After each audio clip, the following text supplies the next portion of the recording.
بسم اللہ الرحمن الرحیم الرحمن علم القرآن خلق الانسان علمہ البیان۔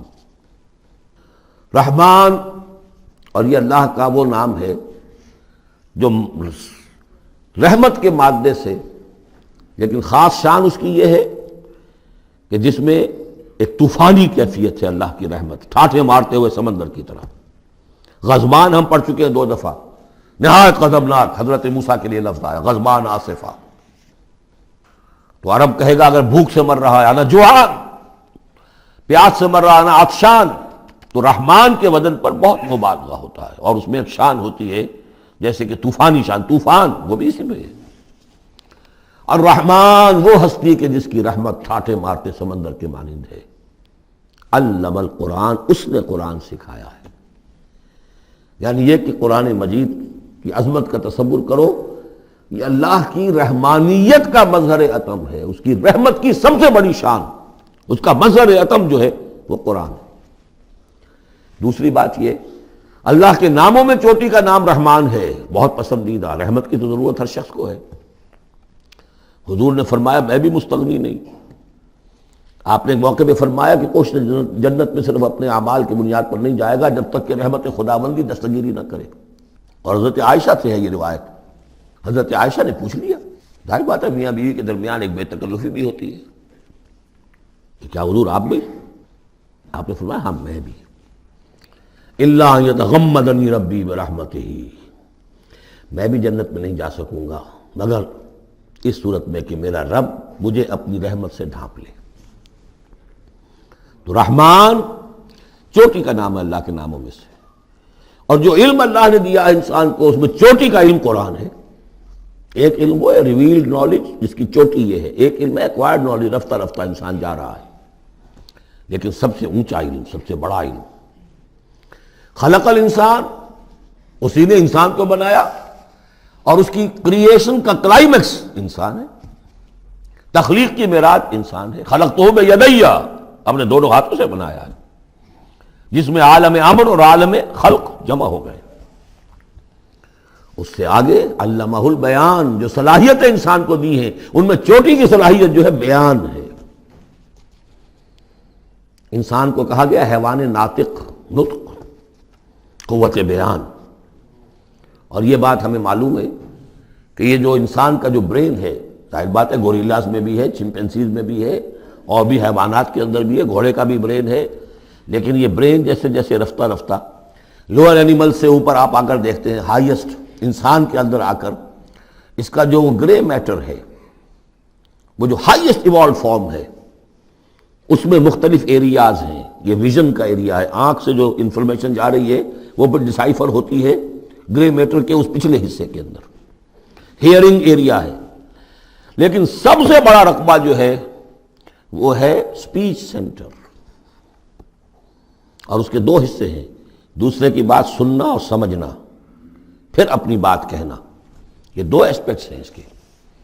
تو سپیچ سینٹر، اس میں دونوں چیزیں آ جائیں گی، کلام کا فہم اور پھر کلام کو دوسروں تک پہنچانا۔ تو علمہ البیان، اللہ نے صلاحیتیں تو اور بھی دی انسانوں کو بہت سی، آنکھ بھی دی، کان بھی دیا، لیکن یہ آنکھ اور کان تو حیوانات میں بھی ہے، بلکہ بعض حیوانات کی بصارت ہم سے کہیں زیادہ آگے ہے۔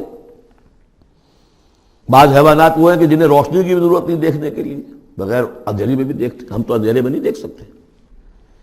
اس طرح کان، گھوڑے کا کان جو ہے اس کے کان کھڑے ہو جاتے ہیں اینٹنا کی طرح سے، اگر کہیں سے آہٹ ہو، جب یہ اپنے گھوڑ سوار نے کچھ نہیں دیکھا، کھلا سنا ہے، لیکن ذرا سی آہٹ کہیں کہ گھوڑے نے سن لی۔ اس حوالے سے باقی چیزیں جو ہیں ان میں تو یہ کہ علیحدہ علیحدہ گنا جائے گا تو صلاحیتیں باقی شاید انسان سے بہتر بھی دوسرے حیوانات میں ہیں۔ سونگھنے کی صلاحیت کتے میں جتنی ہے ہمارے پاس تو 1/100 بھی نہیں ہے۔ حیوانات میں سونگھنے کا ایریا جو ہے وہ بہت بڑا ہوتا ہے برین کے اندر، وہ سونگ کر چیزوں کو اندازہ کرتے ہیں کھانے کی ہے کہ نہیں ہے۔ لیکن انسان کے ہاں آ کر ہائیسٹ لیول آف برین میں یہ سپیچ سینٹر ہے۔ اب یہ جو 4 آیتوں سے 3 جملے بنے، الرحمن آیت 1 ہو گئی لیکن جملہ تو نہیں بنا۔ الرحمن مبتدا ہے، علم القرآن خبر ہے، جملہ اب بنا، تو جملے 3 ہوئے، الرحمن علم القرآن خلق الانسان علمہ البیان۔ اس کو جو ریشو پروپورشن کا قاعدہ ہوتا تھا نسبت و تناسب کا حساب میں ارتھمیٹک میں 3 ویلیوز دی گئی ہیں، چوتھی تلاش کرو۔ چوتھی ویلیو اس میں کیا ہے جو مضمر ہے، چھپی ہوئی ہے؟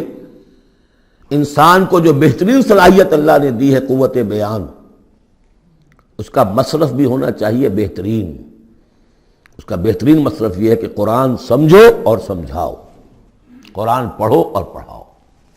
جیسے کہاوت ہے کہ توپ اس لیے نہیں بنتی کہ اس سے مکھیاں ماری جائیں، اسی طرح اتنی بڑی صلاحیت جو تمہیں اللہ نے دی ہے، اسی صلاحیت کو وکلاء استعمال کرتے ہیں، جو اچھا آرگو کر سکے اس کی فیس بڑھتی چلی جاتی۔ ڈیماگوگ کوئی لیڈر ہے، بڑی اچھی تقریر کر سکتا ہے، وہ مرنے مارنے پر جو ہے مجمع کو آمادہ کر دے گا، لوگوں کو آمادہ کر دے گا، وہ اپنی گردنیں کٹوا دیں گے، لیڈر بن جائے گا۔ تو یہ صلاحیت جو ہے اس لیے نہیں ہے کہ تو دنیا میں لیڈریاں اپنی بناؤ اس کے ذریعے سے۔ اس کا مصرف کیا ہے؟ قرآن سمجھو اور سمجھاؤ۔ یہ ہے بیان، اللہ کا بیان۔ اس بیان کو سمجھنا، پہلے تو اسپیچ سینٹر کا وہ حصہ جو ہے اس کو سمجھے، اور پھر اسپیچ سینٹر کا جو دوسرا جو حصہ ہے وہ اس کو بیان کرے۔ چنانچہ اس کو کھول کر بیان کر دیا محمد رسول اللہ صلی اللہ علیہ وسلم نے۔ حدیث ہے آپ کی جس کے راوی ہیں عثمان ابن عفان۔ دیکھیے نام کے اندر بھی وہ قافیہ مل رہا ہے، الرحمن علم القرآن خلق الانسان علمہ البیان عن عثمان ابن عفان۔ اب عفان کے بیٹے عثمان نے روایت کیا، حضور نے فرمایا خیرکم من تعلم القرآن وعلمہ، اور خیر یہاں پر سپرلیٹو کے سنس میں آ رہا ہے، تم میں بہترین لوگ وہ ہیں جو قرآن سیکھیں اور سکھائیں۔ اب سورہ قمر کے فوراً بعد یہ وَلَقَدْ يَسَّرْنَا الْقُرْآنَ لِلذِّكْرِ فَهَلْ مِن مُدَّكِرٍ الرحمن علم القرآن خلق الانسان علمہ البیان الشمس والقمر بحسبان۔ یہ سورج اور چاند سب ایک حساب کے ساتھ ہیں، ان کی گردش حساب کے ساتھ ہے، اسی حساب سے دن بن رہے ہیں، راتیں بن رہی ہیں، ہفتے اور سال اور مہینے بن رہے ہیں۔ والنجم والشجر یسجدان، نجم جو ہے تو ستارے، سورج اور چاند کے مناسبت سے تو اس کے لیے ستارے کی مفہوم ہے، لیکن نجم جو عربی زبان میں جھاڑیوں کو بھی کہتے ہیں جو زمین میں ہوتی ہیں، کیونکہ یہ ستارے بھی زمین میں اتنے نظر آتے ہیں جیسے کہ جھاڑیاں ہوں۔ والنجم والشجر یسجدان، شجر کے حوالے سے ترجمہ کرتے ہیں تو وہ جھاڑیاں، یہ بھی سجدہ کرتے ہیں، اللہ کے سامنے سربسجود ہوتے ہیں، ان کے سائے، جیسا کہ کئی دفعہ آ چکا ہے۔ وَالسَّمَاءَ رَفَعَهَا وَوَضَعَ الْمِيزَانَ، اور آسمان کو اس نے بلند کیا اور اس میں رکھے ترازو۔ یہاں اس سے مراد وہ ترازو نہیں ہے جو کہ تولتی ہے دنیا کے اندر، اس میں بیلنس ہے، کاسمک بیلنس۔ آسمان اور زمین کے اندر، آسمان میں جتنے اجرام سماویہ ہیں، ان کو جو چیز تھامے ہوئے ہے، قائم رکھے ہوئے ہے، وہ ایک بیلنس ہے۔ جو کشش ثقل ہے، ان کی مختلف، یہ سب ایک دوسرے کو کھینچ رہے ہیں، اور ادھر ادھر سے دونوں طرف سے جو کھینچ ہے وہ ہر کرے کو اپنی جگہ پر رکھے ہوئے ہیں۔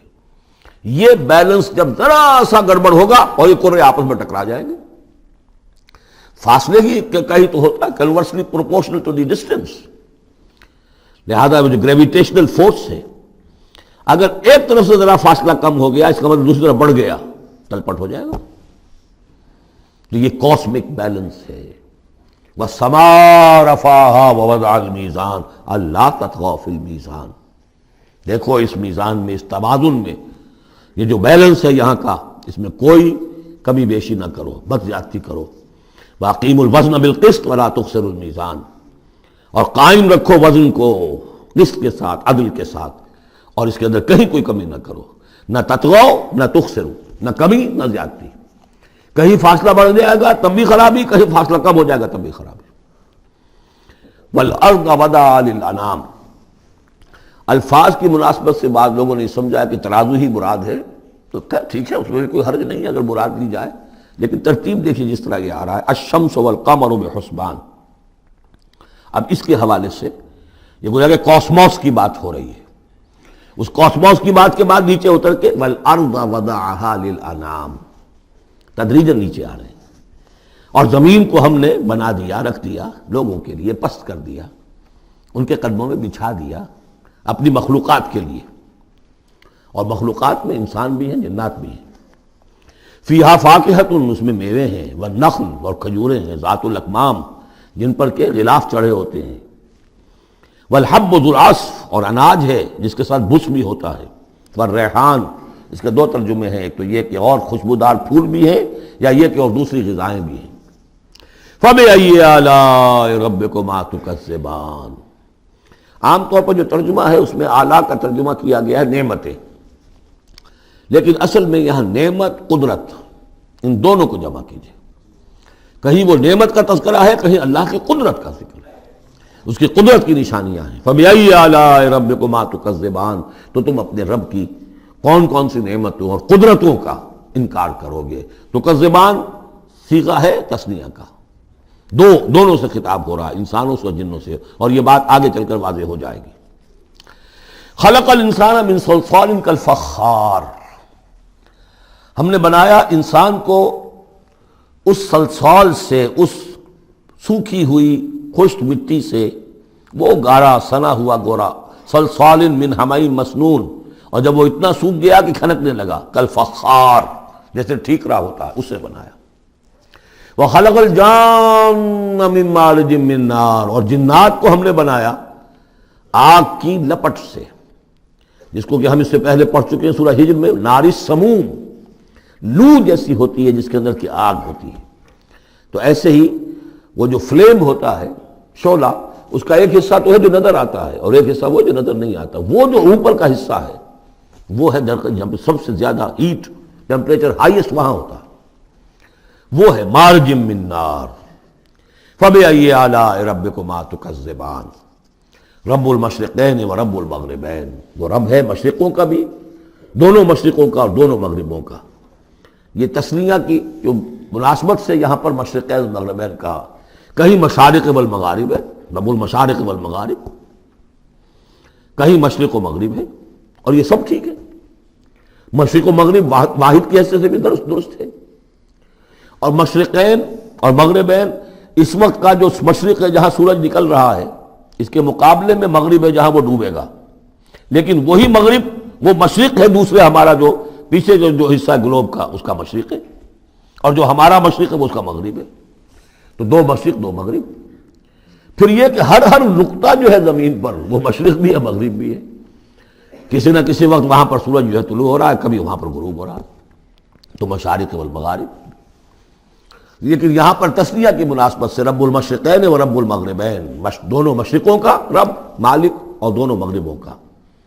فَبِأَيِّ آلَاءِ رَبِّكُمَا تُكَذِّبَانِ، مَرَجَ الْبَحْرَيْنِ يَلْتَقِيَانِ، اس نے چلا دیے دو دریا جو آپس میں ملے ہوئے بھی ہیں، بینہما برزخ لا یبغیان، لیکن ان کے مابین ایک ایسا پردہ حائل ہے کہ وہ ایک دوسرے میں گھستے نہیں ہیں، داخل نہیں ہوتے، اپنی حد کے اندر رہتے ہیں۔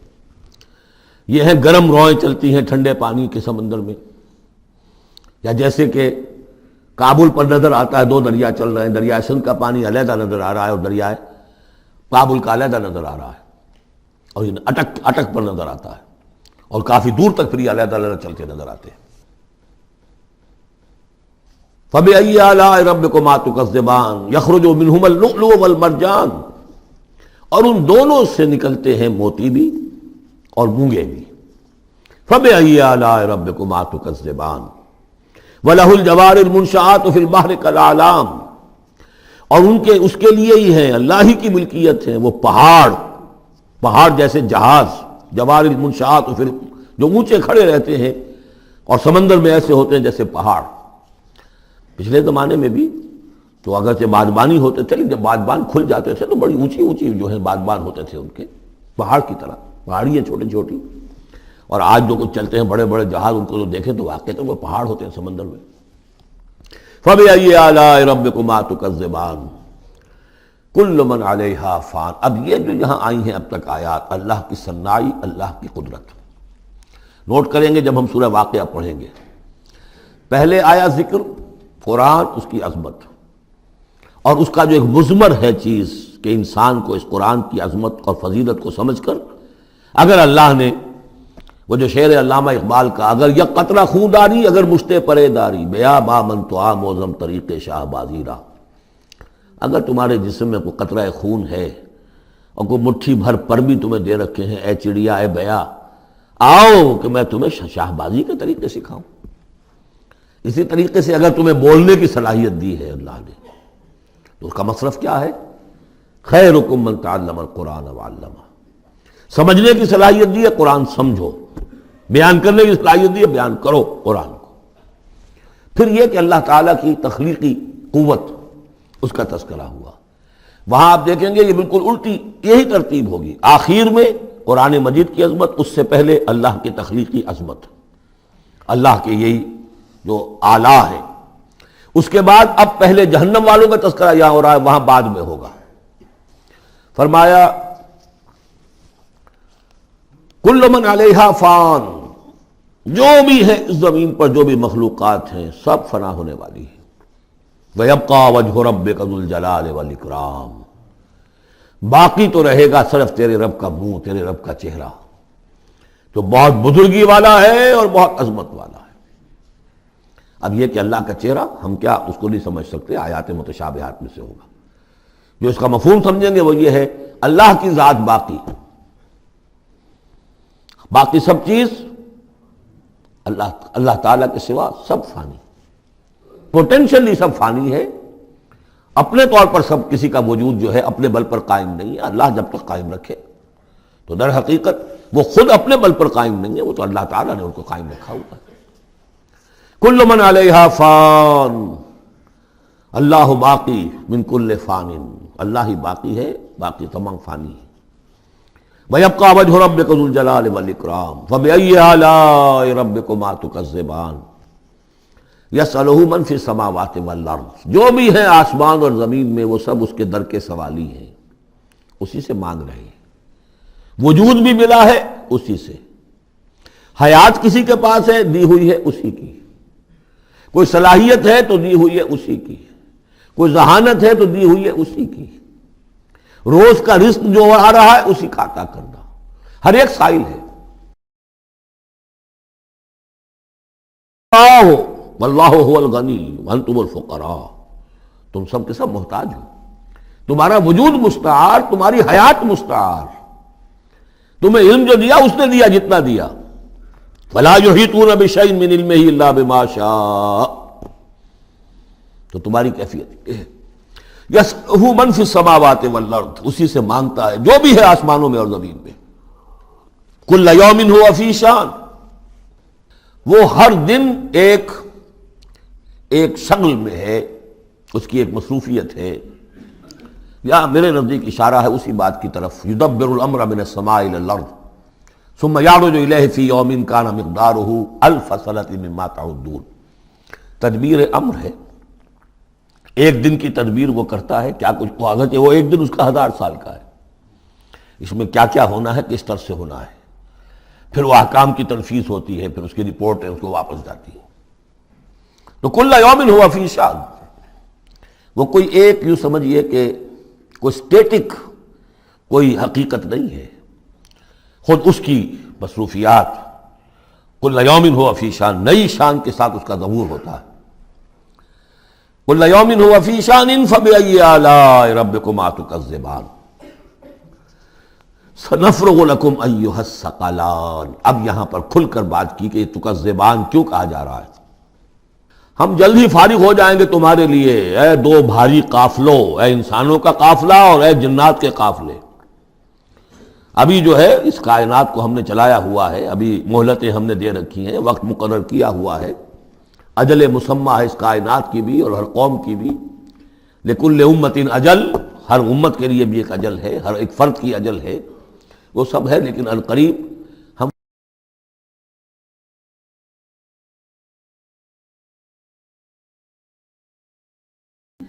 فَبِأَيِّ آلَاءِ رَبِّكُمَا تُكَذِّبَانِ، تو اے جنات اور اے انسانوں کی جماعتوں، تم اپنے رب کی کن کن نعمتوں کا اور کن کن صنائیوں کا، کن کن قدرتوں کا انکار کرو گے۔ یا معشر الجن والانس ان استطعتم ان تنفذوا من اقطار السماوات والارض فانفذوا لا تنفذون الا بسلطان فبأي آلاء ربكما تكذبان یرسل علیکما شواظ من نار ونحاس فلا تنتصران فبأی آلاء ربکما تکذبان صدق اللہ العظیم۔ چونکہ اس سے پہلے آیت آ چکی ہے سنفرغ لکم ایھا الثقلان، دو بھاری قافلے جو ہیں اللہ تعالیٰ کی مخلوقات میں سے، ایک قافلہ انسانیت اور ایک قافلہ جو جنوں پر مشتمل ہے۔ اب یہاں اس آیت میں، آیت نمبر 33 میں براہ راست ان سے خطاب ہے، اے گروہ جن اور اے گروہ انس، یا معاشر الجن والانس ان استطعتم، اگر تمہارے اندر استطاعت ہے، طاقت رکھتے ہو، ان تنفذوا من اقطار السماوات والارض، کہ تم نکل بھاگو آسمانوں اور زمین کے دائروں سے، کناروں سے، تنفذوا تو نکل جاؤ، لا تنفذون الا بسلطان، نہیں نکل سکو گے مگر اللہ تعالیٰ کی سند کے ساتھ۔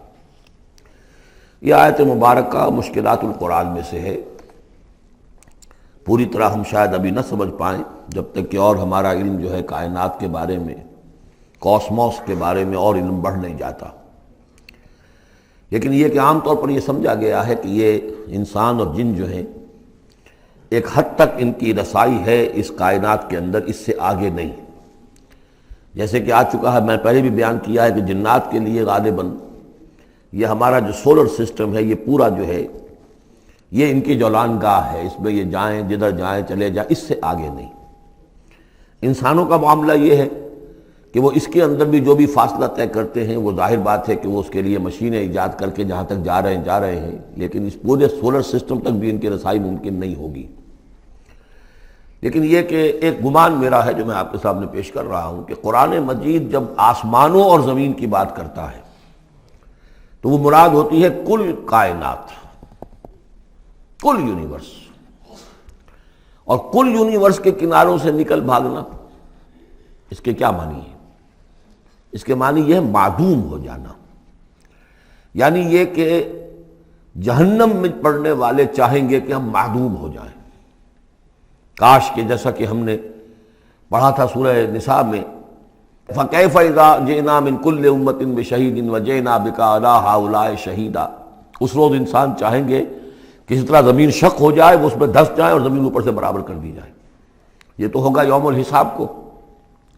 لیکن سوال یہ ہے کہ من اقطار السماوات والارض، تمام آسمانوں اور زمین کے کناروں سے نکل بھاگنا، معدوم ہونا، یہ بھی بس میں نہیں ہے۔ اللہ کے اذن سے ہی ہم بنے ہیں، ہمیں وجود عطا ہوا ہے، اور اللہ ہی کا اختیار ہے جو ہمیں معدوم کر سکتا ہے۔ ہم لاکھ چاہیں کہ معدوم ہو جائیں، معدوم نہیں ہو سکتے، یہ بھی ہمارے اختیار سے باہر ہے۔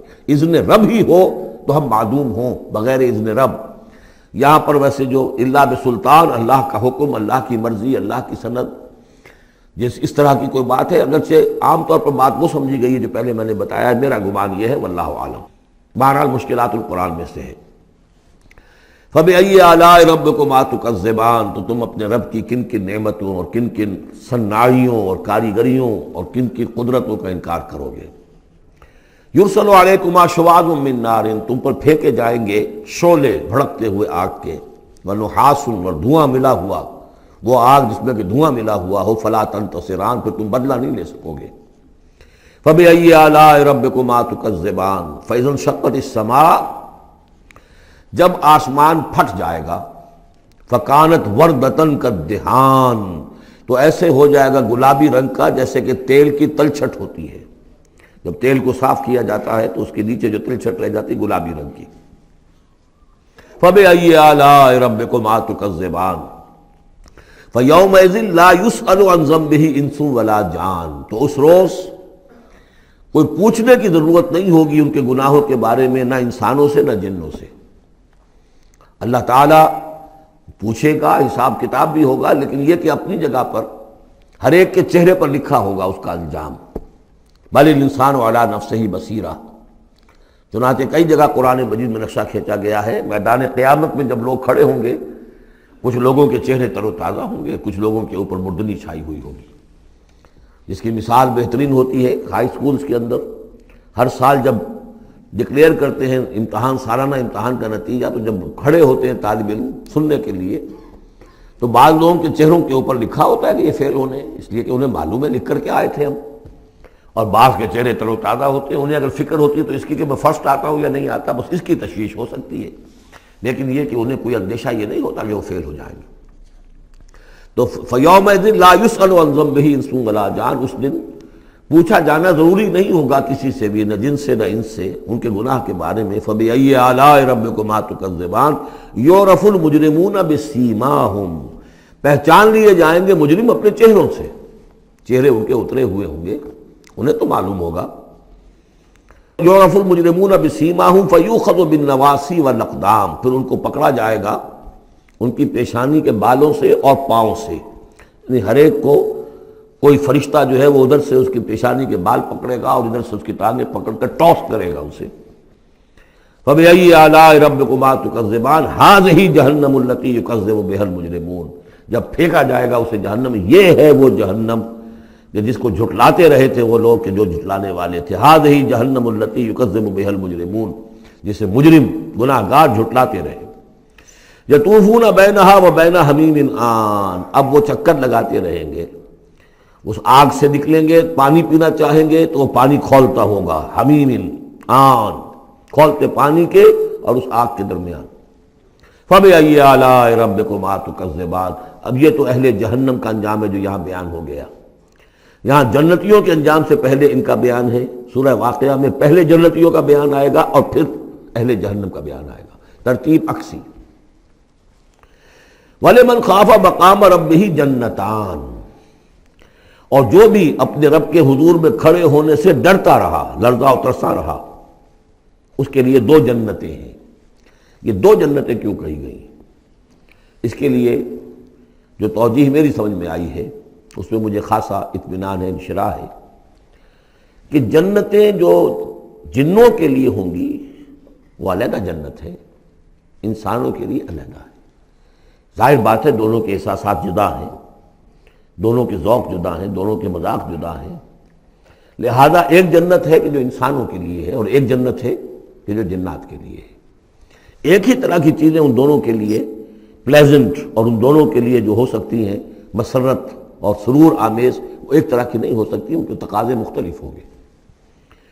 تو لمن خاف، جو ڈرنے والے ہیں ان کے لیے جنتیں فراہم کر دی اللہ نے، وہی تسلیہ کا صیغہ ہے چونکہ یہاں جنوں اور انسانوں سے خطاب ہو رہا ہے مسلسل۔ یہ جو جنتان ہوں گی یہ ابتدائی جنتیں جن کا ذکر یہاں ہو رہا ہے، اس کے بعد دو اور جنتیں ہوں گی۔ تو جنتیوں کے دو درجے ہیں، ان میں جنات بھی ہوں گے انسان بھی ہوں گے، تو چار ہو گئے۔ کمتر درجے کے جنتی انسان اور جن دو، اور برتر درجے کے جنتی انسان اور جن دو، تو دو اور دو چار۔ تو یہاں پر اس سورہ مبارکہ میں جنتوں کا ذکر ہے۔ پہلے یہ کمتر درجے کے جنتیوں کا ذکر ہو رہا ہے۔ وَلِمَنْ خَافَ مَقَامَ رَبِّهِ جَنَّتَانِ فَبِأَيِّ آلَاءِ رَبِّكُمَا تُكَذِّبَانِ ذَوَاتَا أَفْنَانٍ، اس کی بہت سی شاخیں ہوں گی اس جنت کی۔ فَبِأَيِّ آلَاءِ رَبِّكُمَا تُكَذِّبَانِ فِيهِمَا عَيْنَانِ تَجْرِيَانِ، ان دونوں میں چشمے ہیں۔ اب عینان، ایک ایک جنت میں ایک ایک چشمہ ہے جو بہہ رہا ہے۔ فَبِأَيِّ آلَاءِ رَبِّكُمَا تُكَذِّبَانِ، اپنے رب کی کون کون سی نعمتوں کو جھٹلاؤ گے۔ فِيهِمَا مِن كُلِّ فَاكِهَةٍ زَوْجَانِ، اور ان دونوں میں ہر طرح کے جو میوے ہیں ان کی دو دو قسمیں ہیں، جوڑے ہیں۔ فَبِأَيِّ آلَاءِ رَبِّكُمَا تُكَذِّبَانِ مُتَّكِئِينَ عَلَىٰ فُرُشٍ بَطَائِنُهَا مِنْ اسْتَبْرَقٍ وَجَنَى الْجَنَّتَيْنِ دَانٍ، اور وہ وہاں تکیہ لگائے ہوں گے، سہارا لگائے ہوں گے ایسے فرشوں پر کہ جن کے استر بنے ہوئے ہوں گے گاڑھے ریشم کے، استر ہوں گے گاڑھے ریشم کے، تو جو ان کا اصل جو اوپر کا حصہ ہوگا وہ کس شے کا ہوگا، گویا کہ وہ تمہارے تصور سے باہر ہے۔ وَجَنَى الْجَنَّتَيْنِ دَانٍ، اور دونوں جو باغ ہیں دونوں جنتوں کے، ان کے جو پھل ہیں میوے وہ جھک رہے ہوں گے، نیچے کو ہوں گے، تاکہ آرام سے جنتی جو ہے جو چاہے حاصل کر لے۔ فَبِأَيِّ آلَاءِ رَبِّكُمَا تُكَذِّبَانِ فِيهِنَّ قَاصِرَاتُ الطَّرْفِ، ان جنتوں میں ہوں گی وہ عورتیں کہ جن کے نگاہیں نیچے جھکی ہوئی ہوں گی۔ عورت کے اندر شرم اور حیا جو ہے اس کا خاص زیور ہے، یہ خود اس کے حسن کا ایک حصہ ہے۔ تو نگاہوں کا نیچا ہونا یہ اصل میں حیا اور شرم کی علامت ہے، نیچے نگاہ والی۔ لم یطمثن انس قبلہم ولا جان، ان کو چھوا نہیں ہوگا اس سے پہلے نہ کسی انسان نے نہ جن نے، ان سے پہلے۔ یعنی ظاہر بات ہے کہ جو جنوں کی جنت ہے اس میں ان کی مناسبت سے ان کے لیے بیویاں ہوں گی، اور جو مردوں کی انسانوں کی جنت ہے ان کے لیے ان کی مناسبت سے ہوں گی، اور وہ جو ہوں گی جو جنت جو جنات کی ہے ان میں جو بھی ان کے لیے ہوں گی ان کی بیویاں انہیں بھی کسی جن نے پہلے چھوا نہیں ہوگا، اور اسی طرح انسانوں کے لیے جو جنت ہوگی اس میں جو ان کو بیویاں دی جائیں گی ان کو کسی انسان نے پہلے نہیں چھوا ہوگا۔ فَبِأَيِّ آلَاءِ رَبِّكُمَا تُكَذِّبَانِ كَأَنَّهُنَّ الْيَاقُوتُ وَالْمَرْجَانُ، وہ جو ہوں گی بیویاں دی جائیں گی ان جنتوں میں وہ ایسے ہوں گی جیسے لال اور مونگے۔ فَبِأَيِّ آلَاءِ رَبِّكُمَا تُكَذِّبَانِ هَلْ جَزَاءُ الْإِحْسَانِ إِلَّا الْإِحْسَانُ، کیا احسان کا، بھلائی کا، نیکی کا بدلہ احسان اور بھلائی کے سوا بھی کچھ ہو سکتا ہے؟ ان لوگوں نے اللہ کے لیے، اللہ کے دین کے لیے، اللہ کے احکام کی پابندی میں جو کچھ بھی انہوں نے محنتیں کی، کوششیں کی، اب ظاہر بات ہے کہ اللہ تعالیٰ کو اس کا بدلہ انہیں دینا ہے انہی صورتوں میں۔ وَمِن دُونِهِمَا جَنَّتَانِ، اور ان سے پرے دو جنتیں اور ہیں۔ اب اس میں مفسرین کے مختلف اقوال ہیں، پہلی جنتیں کن کی ہیں، دوسری جنتیں کن کی ہیں، اس لیے کہ اس کے لیے دو الفاظ جو آئیں گے سورہ واقعہ میں آئیں گے کہ ایک اصحاب الیمین ہے اور ایک مقربون ہے۔ ایک وہ ہے جو آگے اللہ کے بہت ہی مقرب بارگاہ ہو جاتے ہیں، اولئک المقربون، اور ایک وہ ہیں کہ جو داہنے والے ہیں اور ایک ہے شمال والے۔ تو ایک تو ہے بنیادی، یہ گمراہ تھے، یہ جہنمی، یہ نیک تھے، اور یہ جو ہے جنتی ہیں، لیکن ایک ہے بہت آگے والے، فالسابقون السابقون اولئک المقربون، وہ لوگ جو آگے نکل جانے والے ہیں، وہ جو بلند تر نیکیوں والے ہیں، بلند تر مقامات والے ہیں۔ جیسے کہ سورہ توبہ میں ہم نے پڑھا تھا والسابقون الاولون من المہاجرین والانصار والذین اتبعوہم بإحسان، تو دو درجے ہو گئے تھے۔ تو اس طرح یہاں پر جو میرے نزدیک پہلی جنتوں کا تذکرہ جو ہے وہ در حقیقت ہے جو کم تر جنتی ہیں، اصحاب الیمین، اور اب جو تذکرہ ہو رہا ہے وہ ہے جنت ان کی کہ جو مقربین بارگاہ ہیں، سابقین۔ وَمِن دُونِهِمَا جَنَّتَانِ، اور ان دونوں کو پرے اور دو جنتیں ہوں گی۔ فَبِأَيِّ آلَاءِ رَبِّكُمَا تُكَذِّبَانِ، یہ بھی دو ہوں گی، ایک جنات کے لیے اور ایک انسانوں کے لیے۔ مُدْحَامَّتَانِ، بڑے گہرے سبز رنگ کی جنتیں ہوں گی، سبز کاہی جسے ہمارے ہاں کہا جاتا ہے، گہرا سبز، سیاہی مائل سبز، اتنی گہرا سبز ہو کہ سیاہی مائل ہو جائے۔ یہ میں ابھی عرض کروں گا، اس کی ایک خاص پس منظر ہے۔ فَبِأَيِّ آلَاءِ رَبِّكُمَا تُكَذِّبَانِ فِيهِمَا عَيْنَانِ نَضَّاخَتَانِ، اس میں دو چشمے ہیں ابلتے ہوئے۔ فَبِأَيِّ آلَاءِ رَبِّكُمَا تُكَذِّبَانِ فِيهِمَا فَاكِهَةٌ وَنَخْلٌ وَرُمَّانٌ، اس میں میوے ہیں، کھجوریں ہیں، انار ہیں۔ فَبِأَيِّ آلَاءِ رَبِّكُمَا تُكَذِّبَانِ، یہ یوں سمجھیے کہ ایک تو ہے خالص عربی ذوق، اور عرب کا جو ایک خاص ماحول تھا، اور خاص طور پر عرب کا وہ علاقہ جس میں قرآن نازل ہوا ہے، حجاز، پہاڑی علاقہ ہے، اس میں جب آتے تھے چشمے اور جب بہہ جاتی تھی وادیاں تو ابلتی ہوئی پہاڑی، چونکہ چشمے جیسے ہوتے ہیں پہاڑی نالے، تو ان کے اندر جوش و خروش ہوتا ہے۔ اور دوسرے کہ وہاں پر جو باغات ہوتے تھے کھجور کے درخت، اور وہاں پر وہ سبزی جو رنگ ہے ان کا وہ سبزی مائل گہرا، اور اسی کے اندر پھر جو چھاؤں ہے، تو جو ان کا تصور ہے ایک عربی ذوق ہے، ایک عجمی ذوق ہے۔ وہ عجمی ذوق ہے جو پہلے بیان ہوا ہے، عربی ذوق ہے جو اب بیان ہو رہا ہے۔ فیہما فاکہۃ ونخل ورمان، اب یہ چیزیں جو ہیں یہ عرب کے اندر کھجوریں ہیں، انار ہے۔ فبأی آلاء ربکما تکذبان فیہن خیرات حسان، اس میں ہوں گی بہت ہی اچھی عورتیں، نہایت خوبصورت۔ فبأی آلاء ربکما تکذبان حور مقصورات فی الخیام، اب یہاں حور کا لفظ آیا، پہلے میں نہیں آیا ہے۔ پہلے میں یہ تو آیا ہے فیہن قاصرات الطرف لم یطمثن انس قبلہم ولا جان، لیکن لفظ حور یہاں آیا ہے۔ اسی کو نوٹ کریں گے کہ سورہ واقعہ میں بھی ایک کے ساتھ حور کا لفظ آئے گا، دوسرے کے ساتھ نہیں۔ حور مقصورات فی الخیام، اب یہ بھی عرب پس منظر ہے، خیموں میں رہنے والے۔ وہ حوریں کہ جو خیموں میں رکی رہنے والی ہوں گی۔ ظاہر بات ہے کہ وہاں پر تو عام طور پر شہر بہت کم تھے، پورے عرب کے اندر، حجاز کے اندر بہت کم، جو عام طور پر جو آبادیاں تھیں وہ خیموں میں رکی رہنے والیاں۔ وقرن فی بیوتکن ولا تبرجن تبرج الجاہلیۃ الاولی، وہ شمع محفل نہیں بنتی بلکہ وہ چراغ خانہ بنتی ہیں۔ حور مقصورات فی الخیام فبأی آلاء ربکما تکذبان لم یطمثن انس قبلہم ولا جان، نہیں انہیں چھوا ہوگا ان سے پہلے نہ کسی انسان نے اور نہ کسی جن نے۔ یہ ان دونوں کے میرے نزدیک علیحدہ علیحدہ، جنات کی جو جنت ہے اس میں جو ان کے لیے عورتیں اور بیویاں فراہم کی جائیں گی انہیں کسی جن نے نہیں چھوا ہوگا ان سے پہلے، اور جو انسانوں کے لیے جنت ہوگی وہاں جو انہیں بیویاں دی جائیں گی اور حوریں دی جائیں گی انہیں کسی انسان نے نہیں چھوا ہوگا۔ فَبِأَيِّ آلَاءِ رَبِّكُمَا تُكَذِّبَانِ مُتَّكِئِينَ عَلَىٰ رَفْرَفٍ خُضْرٍ وَعَبْقَرِيٍّ حِسَانٍ، وہ تکیہ لگائے بیٹھے ہوئے ہوں گے سب مسندوں پر اور بڑے قیمتی نفیس بچھونوں پر۔ فَبِأَيِّ آلَاءِ رَبِّكُمَا تُكَذِّبَانِ تَبَارَكَ اسْمُ رَبِّكَ ذِي الْجَلَالِ وَالْإِكْرَامِ، بہت بابرکت ہے نام تیرے رب کا جو بہت ذی الجلال بڑائی والا ہے اور اکرام عظمت والا ہے۔